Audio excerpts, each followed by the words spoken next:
مختلف موضوعات پر بیانات اور روزانہ کی بنیاد پر درس قرآن اور میرا لکھا ہوا نعتیہ کلام سننے کے لیے اس یوٹیوب چینل پیر جاوید القادری کو زیادہ سے زیادہ سبسکرائب کریں اور دوسرے احباب کے ساتھ شیئر کریں۔ شکریہ۔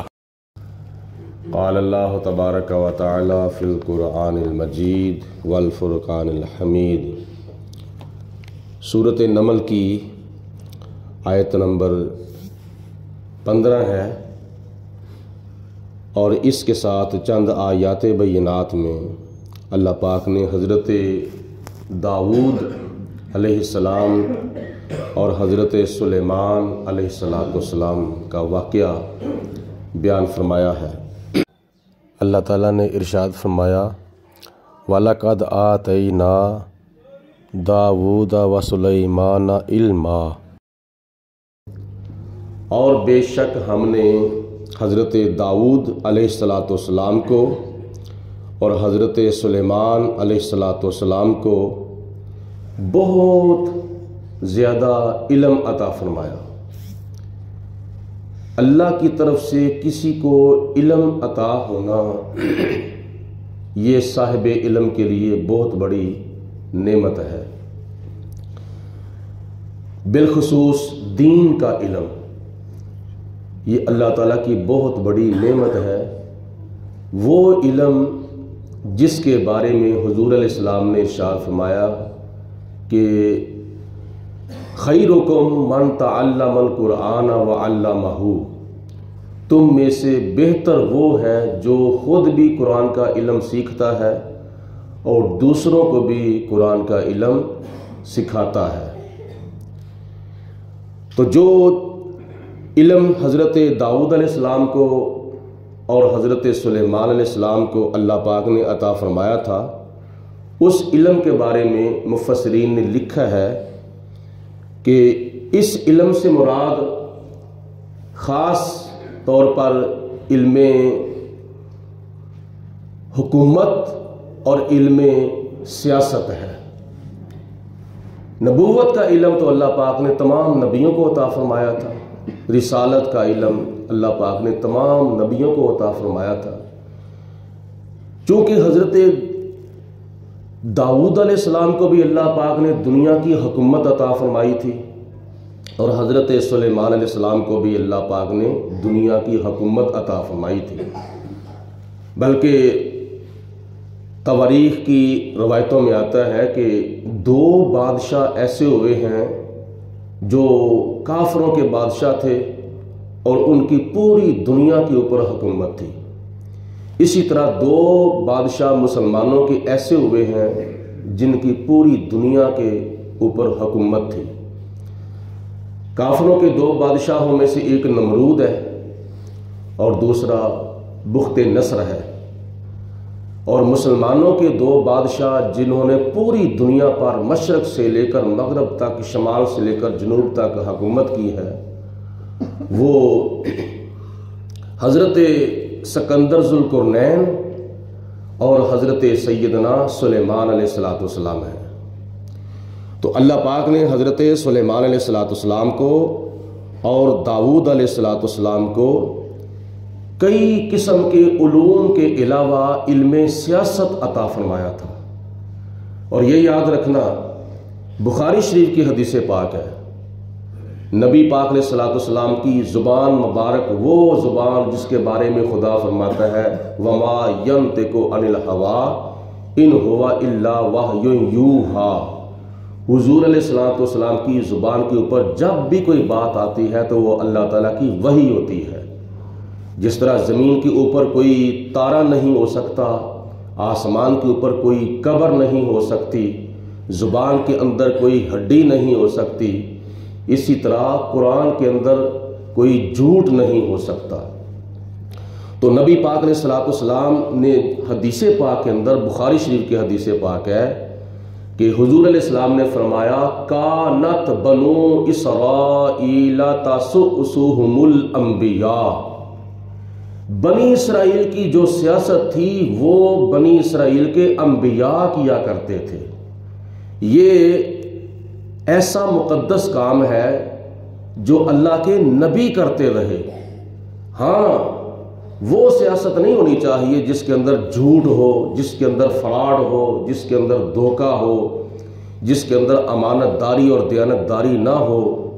رہی بات امانت داری والی سیاست اور دیانت داری والی سیاست اور جھوٹ سے، دھوکے سے اور الزام تراشی سے پاک سیاست، وہ تو نبی پاک علیہ الصلوۃ والسلام نے 10 سال مدینہ المنورہ کے اندر کی ہے۔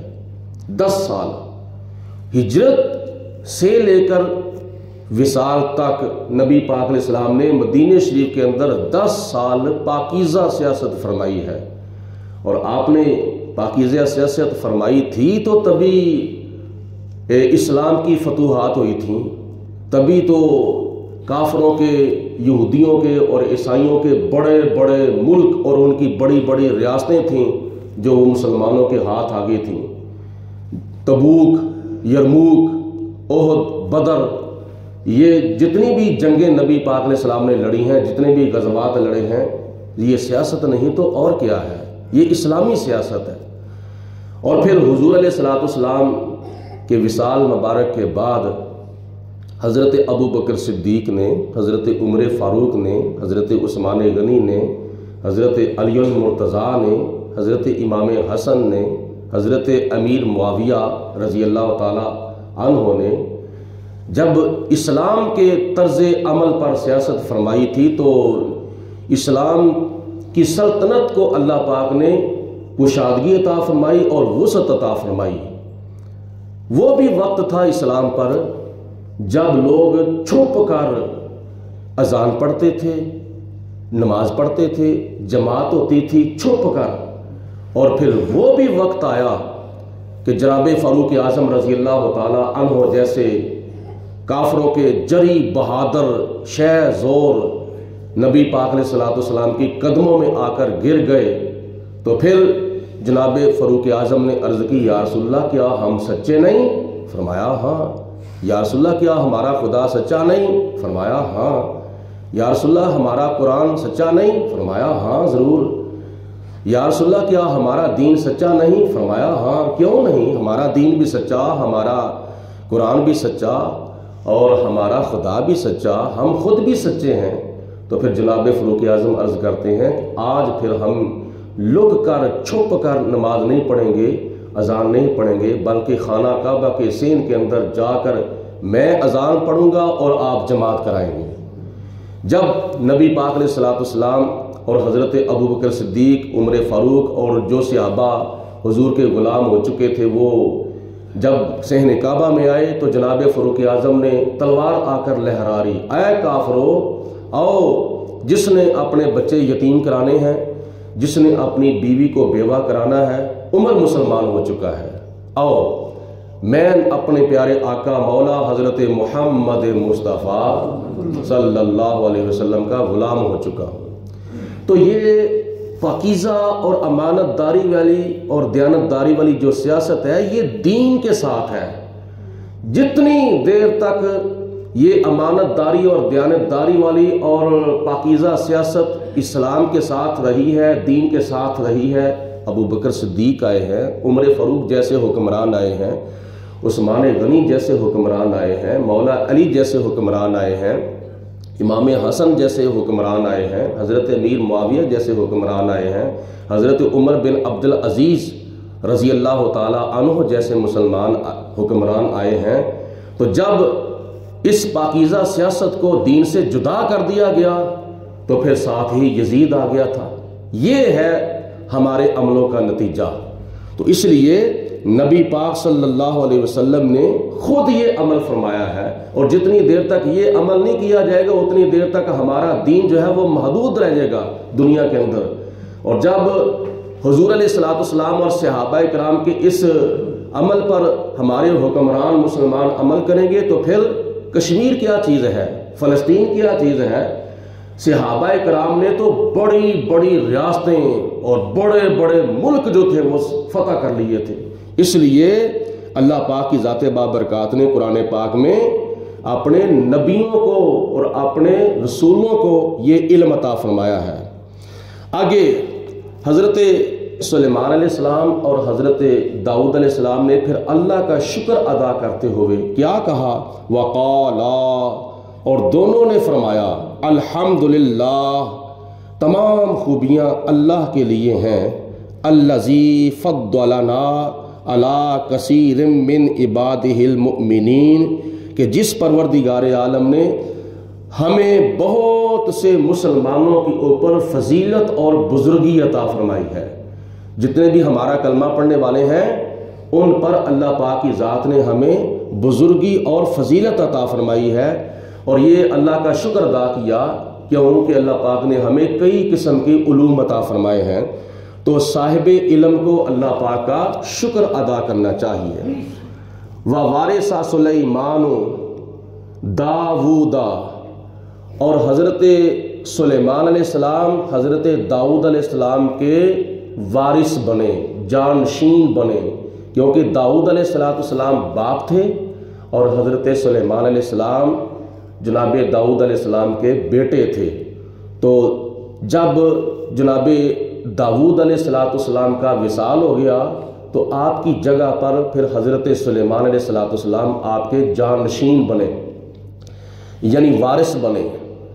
تو وارث کا یہ مطلب نہیں ہے کہ وہ حضرت داؤد علیہ السلام کی دولت کے وارث بنے تھے، کیونکہ اگر دولت کی وراثت کا یہاں بیان ہوتا تو پھر حضرت سلیمان علیہ السلام تو جناب داؤد علیہ السلام کے سارے بیٹوں سے چھوٹے بیٹے تھے۔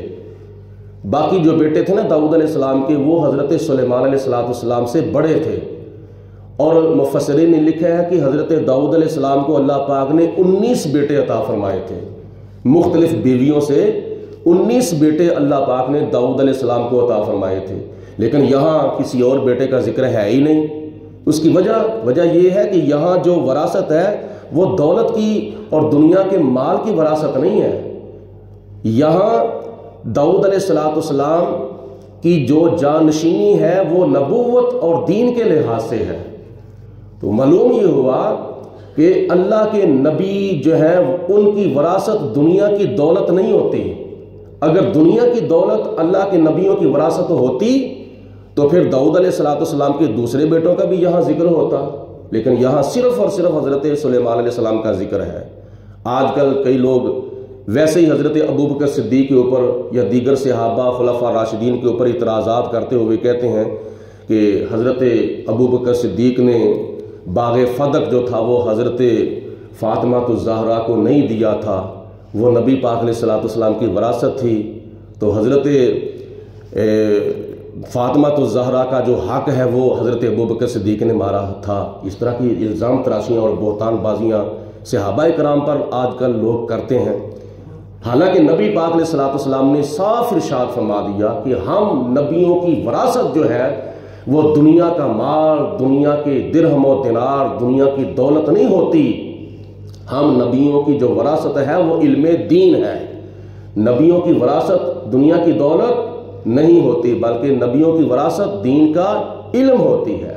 تو اس لیے حضرت حبیب کبریا علیہ السلام کی وراثت دنیا کا مال یا باغ فدق نہیں تھا، بلکہ علم دین، جس طرح کہ حضرت ابو ہریرہ رضی اللہ تعالیٰ عنہ کی ایک روایت ہے کہ حضور علیہ السلام کا فرمان ہے کہ ایک مرتبہ جناب ابو ہریرہ مسجد نبوی سے باہر تشریف لے گئے تو لوگ اپنی اپنی دکانیں مارکیٹیں کھول کر بیٹھے تھے، تجارت ہو رہی تھی، خرید و فروخت ہو رہی تھی۔ تو آپ نے فرمایا کیا تمہیں نہیں پتا کہ مسجد نبوی کے اندر اللہ کے نبی کی وراثت تقسیم ہو رہی ہے؟ تو انہوں نے اپنی اپنی دکانیں مارکیٹیں بند کی، مسجد نبوی کے اندر آئے تو کوئی درہم، کوئی دینار، کوئی پیسہ، کوئی مال تقسیم نہیں ہو رہا، کوئی خزانہ تقسیم نہیں ہو رہا۔ تو واپس جا کر ابو ہریرہ سے کہا آپ نے تو کہا تھا وہاں اللہ کے نبی کی وراثت تقسیم ہو رہی ہے، تو وہاں تو کچھ بھی بانٹا نہیں جا رہا۔ تو جناب ابو ہریرہ نے فرمایا پھر ہو کیا رہا تھا مسجد نبوی کے اندر؟ تو انہوں نے کہا کہ مسجد نبوی شریف کے اندر تو اللہ کے قرآن کی باتیں ہو رہی تھیں، حضور علیہ السلام کے فرمان کی باتیں ہو رہی تھیں، نماز، روزے، حج، زکوٰۃ اور دین کی باتوں کا علم سکھایا جا رہا تھا، پاکی پلیدی، جائز ناجائز، حرام حلال کا بیان ہو رہا تھا۔ تو آپ نے فرمایا یہی اللہ کے نبی کی وراثت ہے، دین جو ہے، دین کا علم سیکھنا یہ اللہ کے نبی کی وراثت ہے۔ تو اس لیے اگر یہ لوگ اعتراض کرتے ہیں کہ باغ فدق حضرت صدیق اکبر نے حضرت فاطمہ الزہرا کو نہ دیا، تو ہم پوچھتے ہیں کیا وراثت جو ہے وہ صرف اور صرف بیٹی کا حق ہوتا ہے اور کسی کا حق نہیں ہوتا؟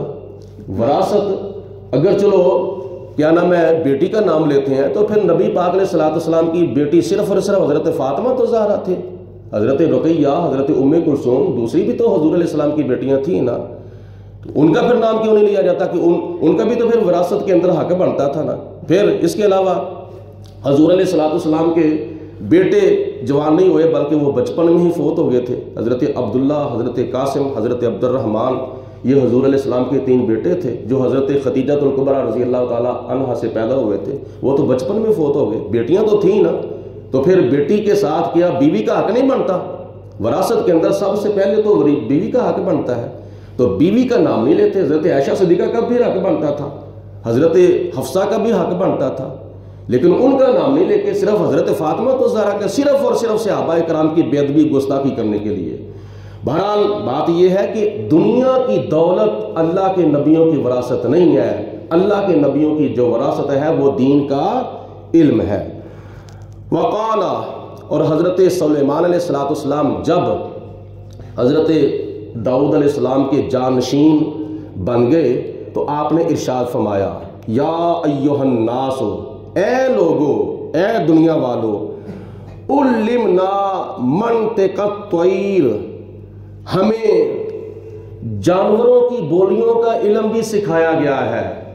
یہ جو دوسرا علم ہے نا، اس کے علاوہ اللہ پاک نے ہمیں جانوروں کی اور پرندوں کی بولیوں کا بھی علم عطا فرمایا ہے۔ وَأُوتِينَا مِن كُلِّ شَيْءٍ، اور ہر چیز میں سے اللہ پاک نے ہمیں حصہ عطا فرمایا ہے۔ جتنی بھی خدا تعالیٰ نے نعمتیں پیدا کی ہیں ان تمام نعمتوں میں سے اللہ پاک نے ہمیں حصہ عطا فرمایا ہے۔ تو یہ بھی حضرت داؤد علیہ السلام اور حضرت سلیمان علیہ السلام کی بہت بڑی فضیلت ہے کہ اللہ پاک نے جتنی بھی نعمتیں پیدا کی ہیں وہ ساری کی ساری داؤد علیہ السلام کو بھی عطا فرمائی تھیں اور حضرت سلیمان علیہ السلام کو بھی عطا فرمائی تھیں۔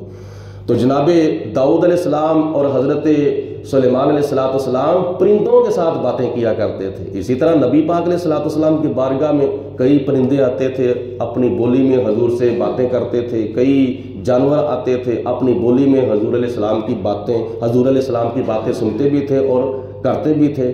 کئی مرتبہ آتے تھے، حضور مجھے یہ تکلیف ہے، مجھے یہ پرابلم ہے، تو نبی پاک علیہ السلام جس طرح انسانوں کی، مسلمانوں کی مشکلیں حل کرتے تھے، اسی طرح پرندوں کی اور جانوروں کی بھی مشکلیں حل کیا کرتے تھے۔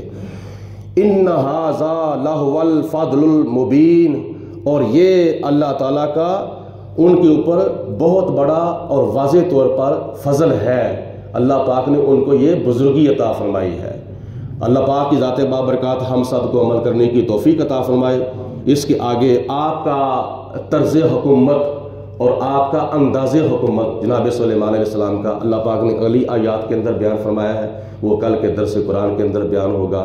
اللہ پاک ہم سب کو عمل کرنے کی توفیق عطا فرمائے، نبی کریم علیہ السلام کی سچی محبت اور حضور کے ساتھ پیار کرنے کی توفیق عطا فرمائے۔ وآخر الدعوانا ان الحمدللہ رب العالمین، الصلاۃ والسلام علیک یا سیدی یا رسول اللہ وعلی آلک وصحبہ یا سیدی یا حبیب اللہ، الصلاۃ والسلام علیک یا رحمۃ للعالمین وعلی آلک وصحبہ یا حبیب اللہ۔ درود پاک سارے حضرات پڑھیں بآواز بلند۔ جمعے والے دن کثرت کے ساتھ اور زیادہ سے زیادہ درود و سلام پڑھنا چاہیے۔ بآواز بلند پڑھو، الصلاۃ والسلام علیک یا رسول اللہ وعلی آلک وصحبہ یا سیدی یا حبیب اللہ۔